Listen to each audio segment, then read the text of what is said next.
네, 여러분 안녕하세요. 이삭의 샘 김이삭 목사입니다. 오늘 말씀은 예레미야 13장 8절부터 있는 말씀입니다. 여호와의 말씀이 내게 임하니라. 이르시되 여호와께서 이와 같이 말씀하시니라. 내가 유다의 교만과 예루살렘의 큰 교만을 이같이 썩게 하리라. 이 악한 백성이 내 말 듣기를 거절하고 그 마음에 완악한 대로 행하며 다른 신들을 따라 그를 섬기며 그에게 절하니 그들이 이 띠가 쓸 수 없음같이 되리라. 여호와의 말씀이니라. 띠가 사람의 허리에 속함같이 내가 이스라엘 온 집과 유다 온 집으로 내게 속하게 하여 그들로 내 백성이 되게 하며 내 이름과 명예와 영광이 되게 하려 하였으나 그들이 듣지 아니하였느니라. 아멘. 자, 오늘 말씀을 우리 1절부터 쭉 다 읽으신 분들은 내용을 좀 아실 겁니다. 간단하게 얘기하면은 여기에서 오늘 지금 한 가지 이런 어떤 퍼포먼스를 보여주시지요.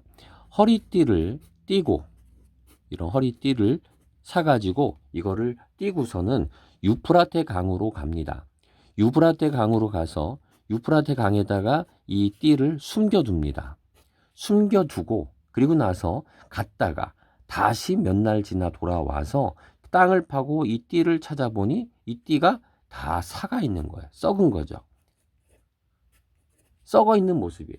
자, 이거를 두고 지금 두신 말씀이에요. 근데 이게 하나의 이렇게 중의적인 여러 가지 의미를 띤 그리고 그런 의미 여러 가지 의미들 중의라고 하는데 이런 중의 여러 가지 의미들을 주기 위해서 하신 여러 가지 그 행동들 중에 하나입니다. 신약에서는 이제 비유를 통해서 이런 중의적인 것들을 메시지를 전해 주셨죠.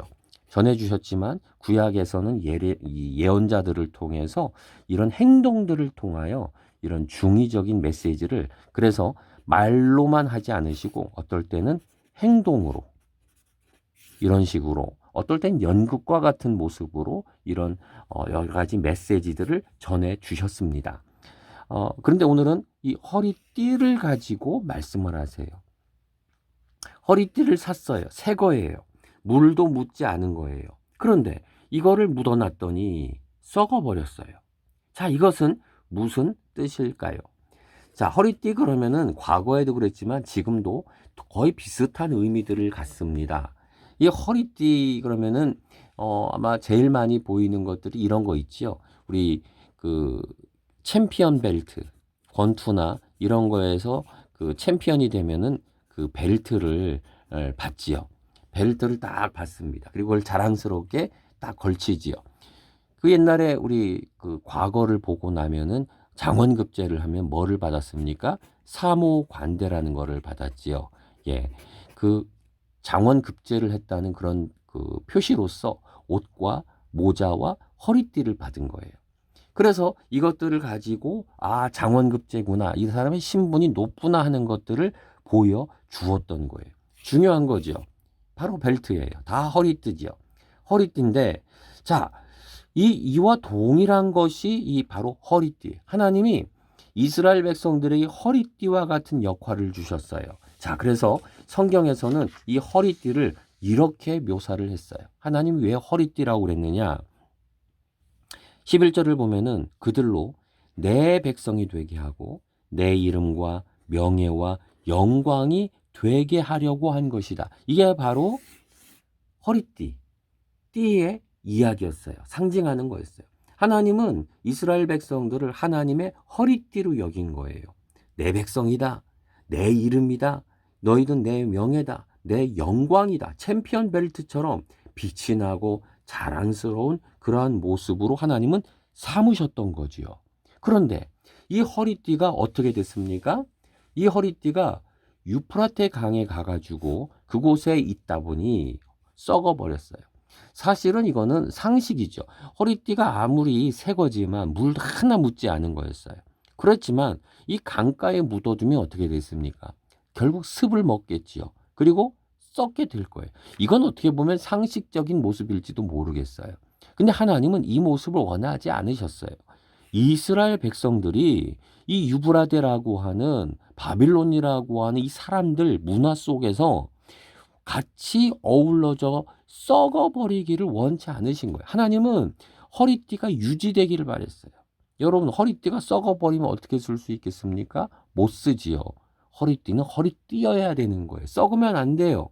하나님은 썩지 않기를 바랬는데 바로 유브라데 이 사람들 문화에 가까이 있다 보니까 썩어버린 거죠. 믿음을 잃어버린 거죠. 심령이 상해버린 거죠. 부패해버린 거예요. 오늘 이 말씀은 우리들에게 참 중요한 메시지들을 주고 계신 겁니다. 하나님은 우리 기독교인들, 하나님은 나라고 하는 사람을 왜 불러주셨을까요? 하나님은 우리를 바로 이 11절에 있는 것처럼 하나님의 백성으로, 내 백성으로, 하나님의 이름으로, 명예로, 영광으로 나를 삼기를 원하셨어요. 영광스러운 하나님의 자녀로 우리를 삼아 주신 거예요. 그런데 우리는 어떻게 했습니까? 우리는 이 모습이 아니라 썩어버린 모습이 되어버린 거예요. 부패한 모습이 되어버린 거예요. 그러니까 세상이 뭐라고 그럽니까? 우리를 향해서 비판하는 거예요. 이거는 하나님이 비판받으실 일이 아니죠. 썩어버린 우리가 비판받을 일이에요. 우리가 이 세상의 유브라데, 이 세상의 문화, 돈이라고 하는 거, 욕망이라고 하는 거, 세상의 명예라고 하는 거, 이거에 빠져 있으면 세상 사람들처럼 생각하고 말하고 주장하고 그렇게 살아가면 어떻게 된다는 거예요? 썩어버린다는 거예요. 하나님은 버린다는 거예요.